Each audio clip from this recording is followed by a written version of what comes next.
And that was Donald Trump, the 45th president of the United States, giving a conciliatory speech tonight, thanking his supporters, thanking his family, talking about the need to bind the wounds of division in this country, and saying our work is really just now beginning. And thanking Hillary Clinton, saying that Nora, in a way that we haven't heard before, that we owe her a debt of gratitude, and the time to heal has come, that he wants to be the uniter of all people. And he made a point of saying, I am the president of all people.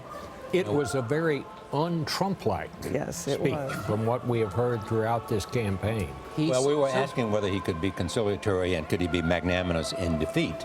And we found out that he could be magnanimous in victory. So many times he would say, I can be politically correct, so absolutely politically correct when the moment calls for it.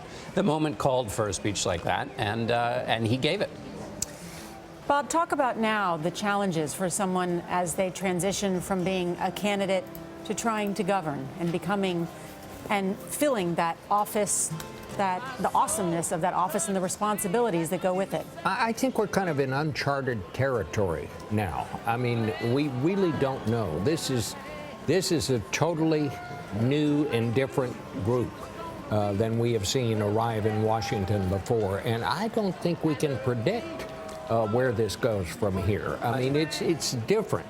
This was a different campaign, and what happens now is different as well. I think it's encouraging, though, to hear him say that he wants to reach out to all Americans, that the campaign is over, but the work is just beginning, and that he wants to do a good job for everybody. We haven't heard him speak that way before. The first challenge. He said he wanted partnership, not conflict, which was also something that we hadn't heard before.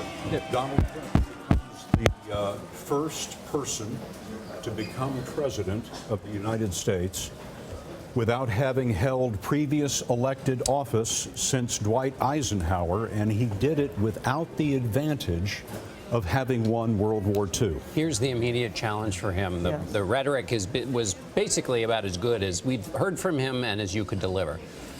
He's going to have a Supreme Court seat to fill right away. Right. Hillary Clinton probably would not have, talking to Republicans in the Senate. Merrick Garland, probably they would have voted him through. So he has a Supreme Court, and Supreme Court fights get pretty nasty pretty fast. There's that, plus the dismantling of Obamacare, the building of the wall. So his policy agenda right away is one that is going to require some massaging. So that'll be interesting where he puts his marker as he starts to talk about. But we don't have a divided government. We have a Republican Senate and a Republican Congress. But there's a filibuster in the Senate.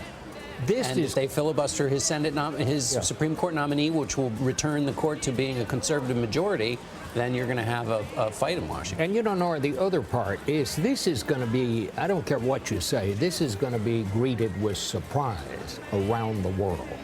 Maybe Russia is pleased with it, as we were hearing from our reporter in Moscow earlier this evening. I don't know how the rest of the world is going to react to this, except with surprise. They're going to find it hard to believe, I think. They'll probably react depending on how he maintains the sense that he did in this speech, or in terms of the people that he chooses, selects him to be in his cabinet. That will be an indication of what kind of government he wants to have.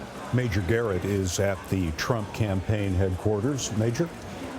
Well, a couple of things, Scott, and everyone else on the panel. Talking about governing, my sources within the Trump transition team tell me that as of last Thursday, all of the work set before that transition team had been completed, meaning they'd put together all the policy binders, had put together all the binders on passable cabinet and sub-cabinet nominations and appointees, had put together all the bindings on other political appointees that a future Trump presidency, should it occur, might have to have ready for the work to begin. So that work by the transition team has been completed and is ready for Donald Trump, now President-elect of the United States. So when Donald Trump told the country tonight he's going to get to work, he has plenty of binders and plenty of staffers on that transition team who have done the work for him to begin that process. A couple of other observations. Donald Trump has said from the very beginning of this campaign that he saw something in America in terms of untapped potential, in terms of people who wanted to be a part of a rejuvenated American dream, but felt that was no longer open to them.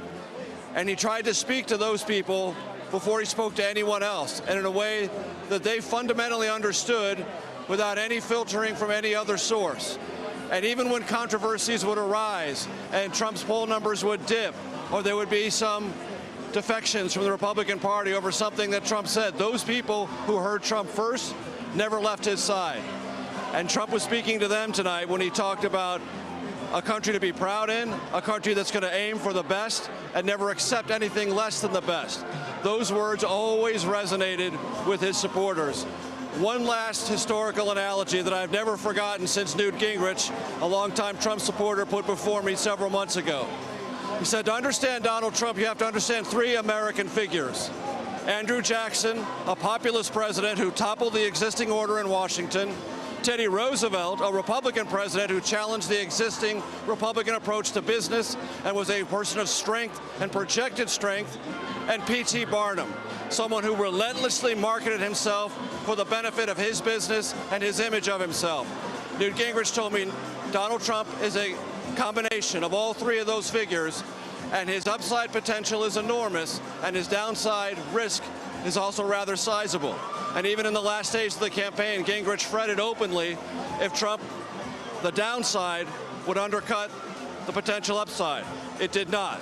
The upside now lays before the country, lays before Trump and his transition team. Guys, back to you. And Nancy Cordes is over at the Jacob Javits Center here in New York, where Hillary Clinton's watch party broke up about an hour ago. Nancy?